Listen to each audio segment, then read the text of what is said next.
Bonjour à tous, c'est Tony de Mathbook. Aujourd'hui, je vais vous apprendre à résoudre des inéquations dans l'ensemble des réels.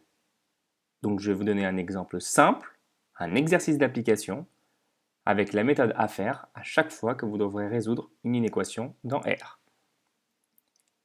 Énoncez le suivant. Résoudre dans l'ensemble des réels, donc dans R, l'inéquation suivante. C'est un quotient, j'ai fait exprès. X plus 3 sur x moins 1 supérieur à 1. Avant toute chose, comme on a un quotient, il faut calculer la valeur interdite. C'est-à-dire, le dénominateur, le bas de la fraction, ne doit jamais être nul. Donc x moins 1 différent de 0. Ce qui veut dire que x différent de 1. Donc x ne pourra jamais valoir 1. Ensuite, on va résoudre l'inéquation. Alors attention, on a un 1 à droite. Donc il va falloir faire passer à gauche. D'accord? Pour avoir supérieur à 0. Donc c'est la première chose qu'on fait. Le 1 à droite devient moins 1 à gauche. C'est la règle de la transposition. Ensuite, on réduit sur le même dénominateur. D'accord? Donc là, on va multiplier en haut et en bas par x moins 1. On met tout sur le même dénominateur. Ça fait x moins 3 moins x moins 1. D'accord? On change les signes à l'intérieur de la parenthèse car on a un moins devant. Ça fait x plus 3 moins x plus 1. On calcule le numérateur, ce qui fait, les x s'annulent, ça fait 4 sur x moins 1 supérieur à 0. Maintenant, on va se demander quand est-ce que l'équation de gauche, c'est-à-dire le quotient 4 sur x moins 1, s'annule. Il s'annule jamais, parce que le numérateur sera toujours positif. Le numérateur ne peut pas s'annuler. Retenez bien qu'une fraction ne s'annule que si le numérateur est nul, puisque le dénominateur il ne peut pas être nul. Donc si le numérateur est nul, la fraction s'annule.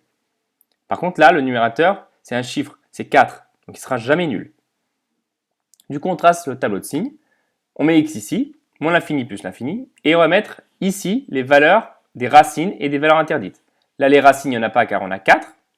Par contre, on a une valeur interdite qui est 1 ici. On le met là. Attention, à chaque fois, il faut mettre dans l'ordre, du plus petit au plus grand, en allant de moins l'infini jusqu'à plus l'infini.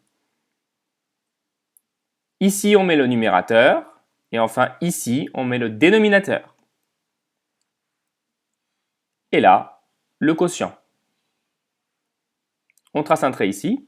Quand est-ce que 4 pour x égale 1, ça vaut 0? Jamais.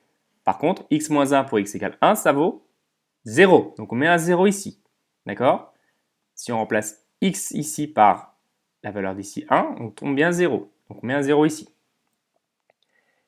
Par contre, ici, c'est une valeur interdite. Donc il faut mettre une double barre. Attention. D'accord? Car là, c'est le dénominateur. Si ça avait été le numérateur, on aurait mis aussi un 0 ici. On remplit le tableau. Donc là, c'est toujours positif. Ensuite, ici, c'est positif quand x est supérieur à 1. En fait, à droite du 0, il faut toujours mettre des plus. Et à gauche, il faut mettre des moins. Du coup, là, ça fait plus et plus, ça fait plus. Et plus et moins, ça fait moins. Du coup, l'inéquation suivante,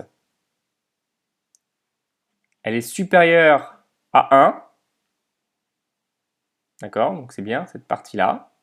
Elle est positive. Je dis n'importe quoi, elle est positive. Donc elle est positive, c'est quand on a un plus. Donc en fait, quand on a un plus, c'est tout simplement cet intervalle-là. Donc la solution de l'inéquation est l'intervalle 1 plus l'infini.